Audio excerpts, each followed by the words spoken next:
ইফতার পার্টির জন্য এখানে বেগুনি করা হয়েছে। এই যে দেখুন, বেগুনি কেটে ভিজানো হয়েছে। তারপরে আলুর চপ করার জন্য আলু, বেসন গোলানো হয়েছে। এই যে ডিমের চপ,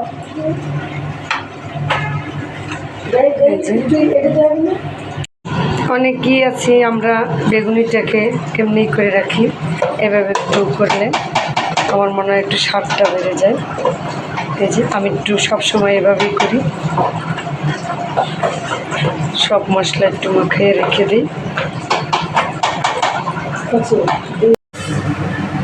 বেগুনি ভাজা শুরু হয়ে গেছে ইফতারের জন্য। অনেকে এই বেগুনিতে বেকিং সোডা অথবা বেকিং পাউডার ইউজ করে থাকেন।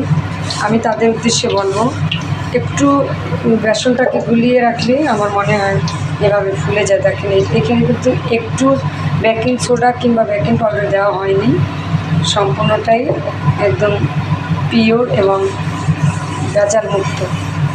এই যে, কারণ নিজের হাতে ইফতার বানানো স্বাস্থ্যের জন্য ভালো, বাইরে থেকে না কিনে। অনেকে হয়তো আবার মনে করতে পারেন যে আমাদের সময় থাকে না, একটু সময়টা বের করে আমরা ইফতারটা সুন্দর সুস্বাদুভাবে এবং ভেজাল মুক্ত করে খাওয়ার চেষ্টা করব সবাই। ডিমের চপ, ডিমের চপ ভাজি করা মশলাটা কম হয়েছে। ইফতার পবিত্র মায়ের রমজানের ইফতার, সবাই বলে আলহামদুলিল্লাহ। পেঁয়াজ উঠতে একটু পেঁয়াজ বেশি হলে বেশি মজা হয়।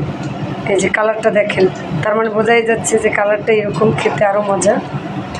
যে একটু বেশি পরিমাণে পেঁয়াজু মানে তো পেঁয়াজের পরিমাণ বেশি।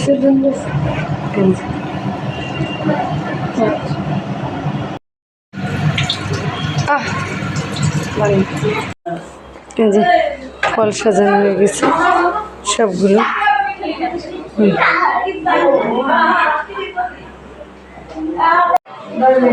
এই যে তরমুজ কেটে আনলাম। আমাদের নবী সাল্লাল্লাহু আলাইহি ওয়াসাল্লামের সবচেয়ে যেটা দিয়ে আমরা নবী সাল্লাল্লাহু আলাইহি ওয়াসাল্লাম ইফতার করতেন, অর্থাৎ খেজুর সুন্নাত, এগুলো সব পরিষ্কার করে নেব। ইফতারের সব থেকে স্পেশাল যে জিনিসটা সেটা হচ্ছে বুইন্দা এবং জিলাপি। এই যে সবাই আয়োজন করতেছে।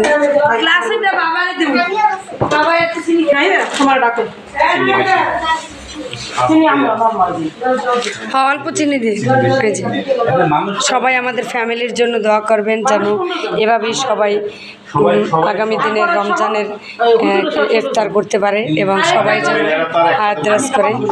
সবাইকে আল্লাহ পাক প্রত্যেকটা ফ্যামিলির জন্য দোয়া থাকবে আমাদের পরিবারের থেকে।